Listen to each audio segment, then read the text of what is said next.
नमस्कार। आज हम खड़े हैं कुलवंत राणा जी के ऑफिस में। पूर्व विधायक रिराला के हैं और अभी जो राजनीति का अभी वर्तमान में आपने देखा होगा कि हरियाणा में जो विधानसभा चुनाव 2024 में है उसमें भारतीय जनता पार्टी ने अपना वर्चस्व बनाए रखा है और इस बार पहले से भी अधिक सीटों से जीत प्राप्त की है। और अब उसके बाद में नंबर आता है दिल्ली का। दिल्ली में भी 2025 से विधानसभा चुनाव होने हैं और पिछली बार यहाँ पर जो सरकार बनी थी वो आम आदमी पार्टी की थी। इस बार देखते हैं कि भारतीय जनता पार्टी जो हरियाणा में काम किया वो दिल्ली में भी होता है और दिल्ली में भी वैसे ही उसी प्रकार से विजय प्राप्त होती है जैसे कि हरियाणा में हुई है। हमारे साथ में कुलवंत राणा जी बैठे हुए हैं जो कि पूर्व विधायक है इटाल विधानसभा के। उनसे पूछते हैं कि आज भारतीय जनता पार्टी इस बार क्या करने जा रही है। नमस्कार जी। नमस्कार जी भाई जी, कैसे आप? जी बढ़िया जी। हाँ, आपने मुझसे सवाल पूछा दिल्ली में हम क्या करने जा रहे हैं। हाँ जी।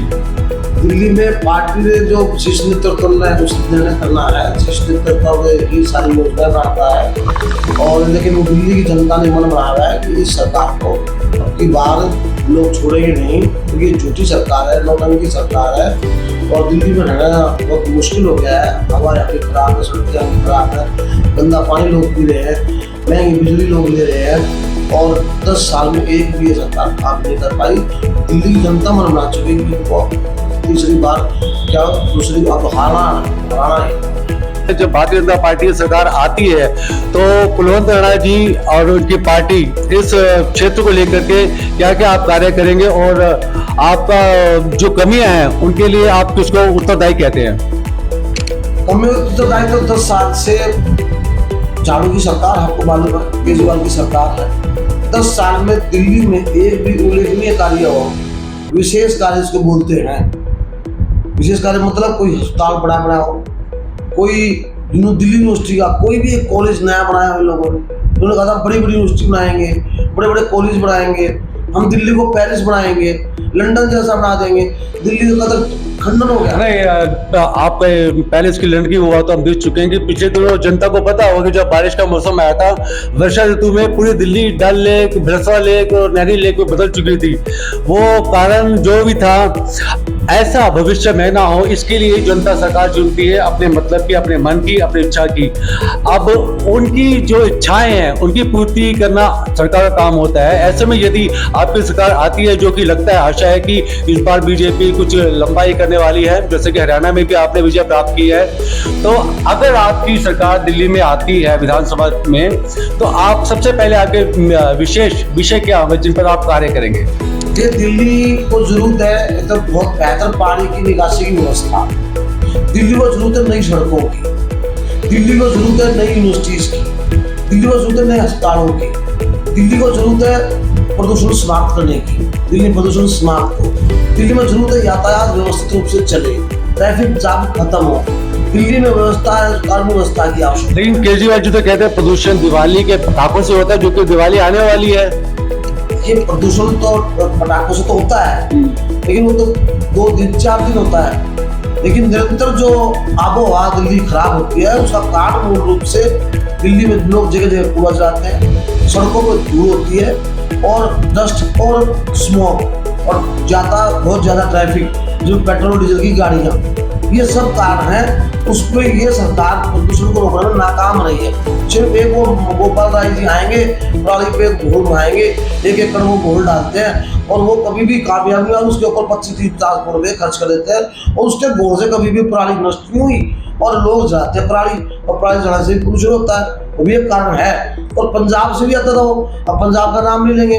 अगर वो पंजाब में इनकी सरकार नहीं होती तो ये पंजाब का भी नाम लेते, हरियाणा का नाम लेते कि हरियाणा से पोल्यूशन आ रहा है। तो दिल्ली के पोल्यूशन के अपने भी कारण हैं और एनसीआर में भी कुछ थोड़ा बहुत कारण है। हम आपको बता रहे हैं हमारे पास ठीक योजना होगी, भारतीय जनता पार्टी सरकार दिल्ली में बनेगी, हम प्रदूषण पर काबू पाएंगे, हम इसको दिल्ली को बेहतर और सुंदर शहर बनाएंगे। और हमने भारतीय जनता पार्टी ने 93 से 98 के बीच पे ठोक के काम किया है। बहुत सारे पुल हमने बनाए, मेट्रो हम लेके आए हैं, हमने दिल्ली में नए 22 कॉलेज बनाए, प्रतिभा विकास विद्यालय 13 हमने बनाए, हमने नए अस्पताल बनाए हैं, हमने जितनी भी सरकार की दिल्ली सरकार की जो ऑफिस थे सभी ऑफिस का एक्सपेंशन किया है, एसडीएम ऑफिस का एक्सपेंशन किया है, डीसी ऑफिस का एक्सपेंशन किया है, नई जेलें हमने बनाई है, नई कोर्ट हमने बनाई है। मैं इतने काम गिनवा रहा हूँ आपको। हमने नई सड़कें बनाई हैं। ये काम मैं बता रहा हूँ आपको, हमने किए उस टाइम में त्राण के बीच में। ये काम आपके किए हुए हैं जो आप पहले कर चुके हैं। अब इस बार इलेक्शन के बाद में रिठाला विधानसभा जो कि आपकी ओर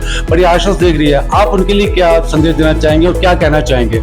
आप मेरे सेक्टर 6 के रहने वाले मतदाता भी हैं। आपको मालूम है कुलवंत राणा जो बोलता है वो करता है। मेरे पास एक ही मेरे पास चीज है, वो कमिटमेंट। मैंने कभी भी सार्वजनिक रूप से आज तक जो भी बोला है कृपा ईश्वर की है, मुझसे कराया उसने। मेरे को एक आदमी झूठा नहीं बोल सकता, ये झूठा है। और मैं आने वाले समय में इस विधानसभा को देश को विकसित बनाने, माननीय प्रधानमंत्री नरेंद्र मोदी साहब, मुझे इस विधानसभा को विकसित बनाना है। अच्छा, एक बात वो याद है कि प्रश्न पूछे जनता का है, हम पूछ रहे हैं, हम एक माध्यम है। आप मुझे बताएं कि हरियाणा में जो बीजेपी ने जीत प्रकट की है और बहुमत से जीती है, उसके पीछे क्या बीजेपी की रणनीति थी या जनता का लगाव बीजेपी की तरफ था या विश्वास बना हुआ था या फिर दोनों ही थे? देखिए, माननीय मोदी जी के प्रति हरियाणा की जनता ने उनके नेतृत्व में विश्वास जताया है, उनकी नीतियों में विश्वास जताया है। और जो उन्होंने काम किए, बड़े बड़े काम किए हैं, वो हरियाणा की जनता उससे गौरवान्वित हुई है। और गौरवान्वित होने के कारण उनको पता है अगर हम भाजपा के साथ चलेंगे, डबल इंजन की सरकार बनेगी तो हरियाणा का बहुत फायदा है। मैं अपने आंखों से देख रहा हूँ, हरियाणा से मेरा भी संबंध रहा है। किस प्रकार का हरियाणा 10 साल पहले था और कितना हरियाणा आगे बढ़ा है, और हरियाणा बहुत और आगे बढ़ेगा। आर्थिक रूप से बहुत लोगों को लाभ हुआ है, उद्योग भी बहुत हैं वहाँ पर, बड़ी बड़ी सड़कें बनी हैं, इंफ्रास्ट्रक्चर में बहुत बड़ा बदलाव आया है वहाँ पर। तो निश्चित रूप से हरियाणा और प्रगति करेगा। और उनके जो रणनीति थी, और हरियाणा की जनता को मैं आभारित करता हूँ कि उन्होंने भारतीय जनता पार्टी की सरकार बनवाई और भारतीय जनता पार्टी ने विश्वास व्यक्त किया, और माननीय नरेंद्र मोदी साहब ने विश्वास व्यक्त किया, अमित शाह जी ने विश्वास व्यक्त किया, नड्डा साहब ने विश्वास व्यक्त किया। ये हरियाणा की जनता की सूझबूझ है। तो देखा आपने, ये थे भारतीय जनता पार्टी के पूर्व विधायक रिठाला विधानसभा से। उन्होंने जो वचन दिए हैं वो इलेक्शन के बाद भी पता चलेगा। तब तक जुड़े हमारे साथ और देखते रहिए आपका अपना यूटी नेशनल न्यूज़।